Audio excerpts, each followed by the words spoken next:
ഒന്ന്. രണ്ടാമതായി ഒരു കാര്യം കൂടി ഞാൻ സൂചിപ്പിക്കട്ടെ. ജിബ്രീൽ അലൈഹിസ്സലാം മുഖേന നമുക്ക് തൗഹീദ് ലഭിച്ചു. നബി സല്ലല്ലാഹു അലൈഹി വസല്ലമ മുഖേന നമുക്ക് തൗഹീദ് ലഭിച്ചു. എന്താണ് ഈ തൗഹീദ് കൊണ്ട് ഉദ്ദേശിക്കപ്പെടുന്നത്? ഇതും നാം മനസ്സിലാക്കണം. കാരണം തൗഹീദിനെ ചൊല്ലിയാണ് കേരളത്തിലുള്ള എന്നല്ല ലോകത്തൊട്ടുക്കുമുള്ള സർവമാന മുസ്ലിമീങ്ങളും ഭൂരിപക്ഷം വരുന്ന മുസ്ലിമീങ്ങളും കാഫിറുകളാണെന്നും മുശ്രിക്കുകളാണെന്നും ഇവിടെ ബിദഈകൾ പ്രചരിപ്പിച്ചുകൊണ്ടിരിക്കുന്നത് ഈ തൗഹീദുമായി ബന്ധപ്പെട്ട ചില വിഷയങ്ങളിലാണ്. അതുകൊണ്ട് വളരെ കുറഞ്ഞ സമയം ഉപയോഗപ്പെടുത്തി എന്താണ് തൗഹീദ്, അതുകൊണ്ട് ഉദ്ദേശിക്കപ്പെടുന്നത് എന്താണെന്ന് ചെറിയ രൂപത്തിൽ നിങ്ങളോട് ഞാൻ വിശദീകരിക്കാം. തൗഹീദ് എന്നതുകൊണ്ട് ഉദ്ദേശിക്കപ്പെടുന്നത് ഏകനാക്കുക എന്നാണ് ആ അറബി പദത്തിന്റെ അർത്ഥം. ഇസ്ലാമിൽ തൗഹീദ് എന്ന് പറഞ്ഞാൽ എന്താണ്? പണ്ഡിതന്മാർ പല സ്ഥലങ്ങളിൽ വിവരിച്ചിട്ടുണ്ട്. ഇഅ്തിഖാദു അദമി ശരീക്കി ലില്ലാഹി തആല ഫിൽ ഉലൂഹിയ്യതി വഖവാസിഹ. ആരാധ്യനായിരിക്കുക എന്ന വിഷയത്തിലും അതിന്റെ പ്രത്യേകതകളിലും അള്ളാഹുവിന് ഒരു പങ്കുകാരൻ ഇല്ല എന്ന് വിശ്വസിക്കുന്നതിനാണ് തൗഹീദ് എന്ന് പറയുക. ആരാധ്യനായിരിക്കുക എന്ന വിഷയത്തിലും അതിന്റെ പ്രത്യേകതകളിലും അള്ളാഹുവിന് ഒരു പങ്കുകാരൻ ഇല്ല എന്ന് വിശ്വസിക്കുന്നതിനാണ് തൗഹീദ് എന്ന് പറയുന്നത്. സഹോദരന്മാരെ, ഇതേ വിഷയം അല്ലാഹു സുബ്ഹാനഹു വ തആല പരിശുദ്ധ ഖുർആനിലൂടെ വിവരിച്ചത് നമുക്ക് കാണാൻ പറ്റും. സൂറത്തുൽ ഇഖ്ലാസിലൂടെ എന്താണ് തൗഹീദ് എന്ന് അല്ലാഹു വളരെ വ്യക്തമായിട്ട് തന്നെ വിവരിച്ചിട്ടുണ്ട്. ഖുൽ ഹുവല്ലാഹു അഹദ് അല്ലാഹു സമദ് ലം യലിദ് വലം യൂലദ് വലം യകുൽ ലഹു കുഫുവൻ അഹദ് എന്നിങ്ങനെ പറഞ്ഞുകൊണ്ട് മുസ്ലിമീങ്ങൾ വിശ്വസിക്കേണ്ട അല്ലെങ്കിൽ ഇസ്ലാം വിളംബരപ്പെടുത്തുന്ന തൗഹീദ് ഏതാണെന്ന് ഖുർആൻ പറയുന്നു. ഖുൽ, നബിയെ തങ്ങൾ പറയുക, ഹുവ വസ്തുത അല്ലാഹു ആകുന്നത് അഹദുൻ, അവൻ ഏകനാകുന്നു. അല്ലാഹു തആല ഏകനാകുന്നു.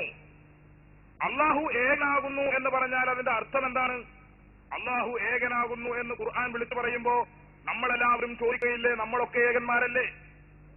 നമ്മൾ ഓരോരുത്തരും ഏകന്മാരാണല്ലോ. പിന്നെ അല്ലാഹു അവന്റെ ഒരു പ്രത്യേകതയായി ഞാൻ ഏകനാകുന്നു എന്ന് വിളിച്ചു പറയുന്നതിൽ എന്ത് അർത്ഥമാണുള്ളത്? ഞാൻ എന്റെ സഹോദരന്മാരോട് ആവശ്യപ്പെടുന്നു, അല്ലാഹു അഹദുൻ എന്ന് അല്ലാഹു തആല പറയുന്നത് അവന്റെ ഒരു സിഫത്താണ്, ഒരു വിശേഷണമാണ് ഏകനായിരിക്കുക എന്നത്. ഇനി അവന് നിർബന്ധമായും ഉണ്ടായിരിക്കേണ്ട മറ്റു ധാരാളം സിഫത്തുകളുണ്ട്, ഒരുപാട് വിശേഷണങ്ങളുണ്ട്. ഈ വിശേഷണങ്ങൾ ഓരോന്നും അല്ലാഹു അഹദുൻ എന്നതിന്റെ സ്ഥാനത്ത് നിങ്ങൾ സങ്കല്പിച്ചു നോക്കുക. അല്ലാഹു തആല ഏകനാകുന്നു, അല്ലാഹു കഴിവുള്ളവനാകുന്നു, അല്ലാഹു അറിവുള്ളവനാകുന്നു, അല്ലാഹു തആല പടക്കുന്നവനാകുന്നു, അല്ലാഹു കൃപ ചെയ്യുന്നവനാകുന്നു, അല്ലാഹു അനുഗ്രഹം ചെയ്യുന്നവനാകുന്നു, അല്ലാഹു സഹായിക്കുന്നവനാകുന്നു, അല്ലാഹു ഭക്ഷണം നൽകുന്നവനാകുന്നു, അല്ലാഹു രോഗം നൽകുന്നവനും രോഗം മാറ്റുന്നവനുമാകുന്നു എന്നിങ്ങനെ തുടങ്ങി അല്ലാഹുവിന് ഉണ്ടായിരിക്കൽ നിർബന്ധമായ എല്ലാ സിഫത്തുകളും ഖുർആൻ എണ്ണിപ്പറഞ്ഞിട്ടുള്ള, അതുപോലെ സുന്നത്തിലൂടെ പരിചയപ്പെടുത്തപ്പെട്ട മുഴുവൻ സിഫത്തുകളും ഇതിന്റെ സ്ഥാനത്ത് നാം വെച്ച് പരിശോധിച്ചു നോക്കിയാൽ നേരത്തെ നാം നമ്മുടെ മനസ്സിൽ അങ്കുരിച്ച ചോദ്യം ഇവിടെയൊക്കെ ഉയർന്നു വരുന്നത് നമുക്ക് കാണാൻ പറ്റും. അല്ലാഹു തആല ഏകനാണ് എന്ന് പറഞ്ഞാൽ ഉടനെ മറ്റുള്ളവർ ചോദിക്കും, ഞങ്ങളൊക്കെ ഏകന്മാരല്ലേ? അല്ലാഹു തആല കഴിവുള്ളവനാണെന്ന് പറഞ്ഞാൽ എനിക്കും കഴിവുണ്ടല്ലോ. അല്ലാഹു തആല അറിവുള്ളവനാണെന്ന് പറഞ്ഞാൽ അറിവുള്ളവർ വേറെയുമുണ്ടല്ലോ. അല്ലാഹു തആല ഭക്ഷണം കൊടുക്കുന്നവനാണെന്ന് പറഞ്ഞാൽ നമ്മളും മറ്റുള്ള പലർക്കും ഭക്ഷണം കൊടുക്കുന്നുണ്ടല്ലോ. അല്ലാഹു തആല കൃപ ചെയ്യുന്നവനാണെന്ന് പറഞ്ഞാൽ വേറെയും ആളുകൾ കൃപ ചെയ്യുന്നുണ്ടല്ലോ. നോക്ക് നിങ്ങൾ, പരിശുദ്ധ ഖുർആൻ തന്നെ ഈ കാര്യം വിവരിച്ചിട്ടുണ്ട്. പരിശുദ്ധ ഖുർആനിൽ ഒരു സ്ഥലത്ത് അല്ലാഹുവിനെ സംബന്ധിച്ച് പറഞ്ഞ സ്ഥലത്ത് കാണും അല്ലാഹു തആല മനുഷ്യരെ സംബന്ധിച്ചിടത്തോളം അല്ലാഹു റഊഫുൻ റഹീമുൻ, അല്ലാഹു തആല കൃപ ചെയ്യുന്നവനാണ്, അല്ലാഹു തആല അനുഗ്രഹം ചെയ്യുന്നവനാണ്. റഊഫ്, റഹീം എന്നീ രണ്ട് സിഫത്തുകൾ ഇവിടെ അല്ലാഹുവിന്റേതായി ഖുർആൻ പറയുന്നു.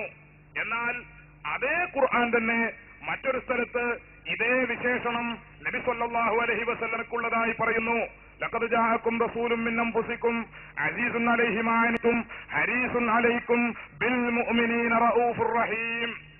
ഈ ആയത്തിന് നിങ്ങൾക്കിടയിൽ നിന്ന് ഒരു നബി വന്നിരിക്കുന്നു, ഒരു പ്രവാചകൻ വന്നിരിക്കുന്നു എന്നിങ്ങനെ പറഞ്ഞ് നബി സല്ലല്ലാഹു അലൈഹി വസല്ലമ തങ്ങളുടെ ഗുണഗണങ്ങൾ എടുത്തെടുത്ത് പറഞ്ഞിട്ട് പരിശുദ്ധ ഖുർആൻ സൂചിപ്പിക്കുന്നത് ഈ പ്രവാചകൻ ബിൽ മുഅ്മിനീന, വിശ്വാസികളെ സംബന്ധിച്ചിടത്തോളം റഊഫുൻ, കൃപ ചെയ്യുന്ന പ്രവാചകനാണ്, റഹീമുൻ, അനുഗ്രഹം ചെയ്യുന്ന പ്രവാചകനാണ് എന്ന് നബി സല്ലല്ലാഹു അലൈഹി വസല്ലമയെ സംബന്ധിച്ച് പറയുന്നു.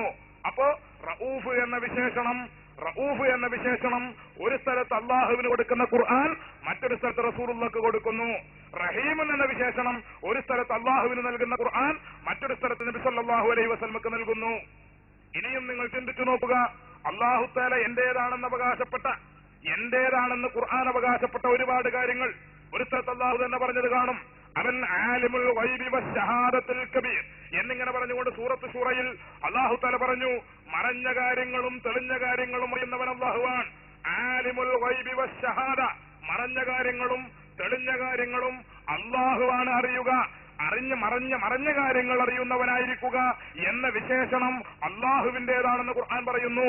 എന്നാൽ അതേ വിശേഷണം എനിക്കുമുണ്ടെന്ന് ഈസാ നബി അലൈഹിസ്സലാം പറഞ്ഞതായി പരിശുദ്ധ ഖുർആൻ ഉദ്ധരിക്കുന്നത് നമുക്ക് കാണാൻ പറ്റും. അന്നിഖദ് ജിഅ്തുകും ബിആയത്തിൻ മിർ റബ്ബിക്കും അന്നി അഖ്ലുഖു ലക്കും മിന ത്വയ്രി കഹയ്യത്തി ത്വയ്രി ഫഅൻഫുഖു ഫീഹി വയകൂനു ത്വയ്റൻ ബിഇذനില്ലാഹ് വഉനബ്ബിഉകും ബിമാ തഅകുലൂന വമാ തദ്ഖിറൂന ഫീ ബുയൂതിക്കും എന്നിങ്ങനെ പറഞ്ഞുകൊണ്ട് സൂറത്ത് മറിയമിൽ അല്ലാഹ് പറഞ്ഞത് കാണും, ഞാൻ നിങ്ങൾക്ക് അന്നി അഖ്ലുഖു ലക്കും മിന ത്വയ്രി. അല്ലാഹ് പലപ്പോഴും പരിശുദ്ധ ഖുർആനിലൂടെ ആവർത്തിച്ച് പറഞ്ഞിട്ടുള്ളതാണ്, അല്ലാഹുവാണ് ഖാലിഖ്, അല്ലാഹുവാണ് പടക്കുന്നവൻ, അല്ലാഹുവാണ് പടച്ചവൻ.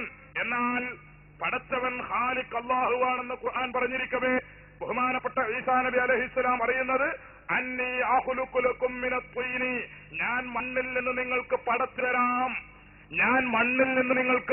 തരാം, ഞാൻ ഖാലിഖാണ്, ഞാൻ മണ്ണിൽ നിന്ന് പടച്ചുതരാം. കഹയ്യത്തി ത്വയ്രി, ഒരു പക്ഷിയുടെ രൂപം പടച്ചു തരാം. വെറും കളിമണ്ണ് കൊണ്ട് ഒരു രൂപമുണ്ടാക്കുക മാത്രമല്ല, ഫഅൻഫുഖു ഫീഹി, ഞാനതിൽ ആത്മാവിനെ ഊതും, ഞാനതിന് ജീവൻ കൊടുക്കും, ആ പക്ഷിക്ക് ഞാൻ നൽകും.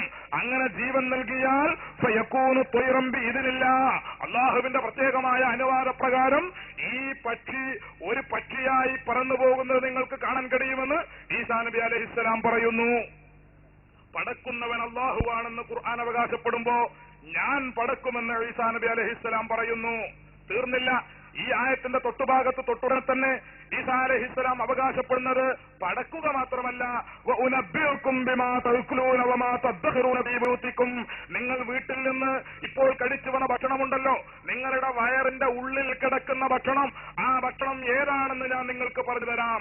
വഉനബ്ബിഉകും ബിമാ തഅകുലൂൻ, നിങ്ങൾ കഴിച്ചു വന്ന ഭക്ഷണം ഏതാണെന്ന് ഞാൻ പറഞ്ഞു തരാം. വമാ തദ്ഖിറൂന ഫീ ബുയൂതിക്കും, നിങ്ങളുടെ വീട്ടിൽ, നിങ്ങളുടെ പത്തായങ്ങളിൽ, നിങ്ങളുടെ പെട്ടികളിൽ നിങ്ങൾ സൂക്ഷിച്ചു വെച്ചിട്ടുള്ള വസ്തുക്കൾ എന്തൊക്കെയാണെന്ന് അതിന്റെ പേരും വിവരവും ഞാൻ പറഞ്ഞു തരാമെന്ന് ബഹുമാനപ്പെട്ട ഈസാ അലൈഹിസ്സലാം അവകാശപ്പെടുന്നു. അല്ലാഹു പറയുന്നതോ മറഞ്ഞ കാര്യങ്ങൾ അറിയുന്നവൻ അല്ലാഹുവാണെന്ന്. ഈസാ അലൈഹിസ്സലാം വിളിച്ചു പറയുന്നു, എനിക്കും മറഞ്ഞ കാര്യങ്ങൾ അറിയും, ഞാനും മറഞ്ഞ കാര്യങ്ങൾ പറയും, ഞാനും സൃഷ്ടിക്കും, ഞാനും പക്ഷിയെ സൃഷ്ടിച്ചു തരാം, ഞാനതിന് ജീവൻ കൊടുക്കാം എന്നൊക്കെ ഈസാ അലൈഹിസ്സലാം അവകാശപ്പെടുന്നു. അപ്പോൾ അല്ലാഹുവിന്റേതെന്ന് ഖുർആൻ അവകാശപ്പെട്ട ഒരുപാട് വിശേഷണങ്ങൾ അള്ളാഹുവിന്റെ സൃഷ്ടികൾക്ക് ഖുർആൻ തന്നെ വെച്ചു കൊടുക്കുന്നതാണ് നാം ഇവിടെ കാണുന്നത്. ഇത് രണ്ടും തമ്മിൽ വേർതിരിച്ച് മനസ്സിലാക്കുന്നിടത്തുള്ള പരാജയമാണ് കേരളത്തിൽ മുജാഹിദ് എന്ന ഒരു പ്രസ്ഥാനം തന്നെ ഉണ്ടാകാനുള്ള കാരണം.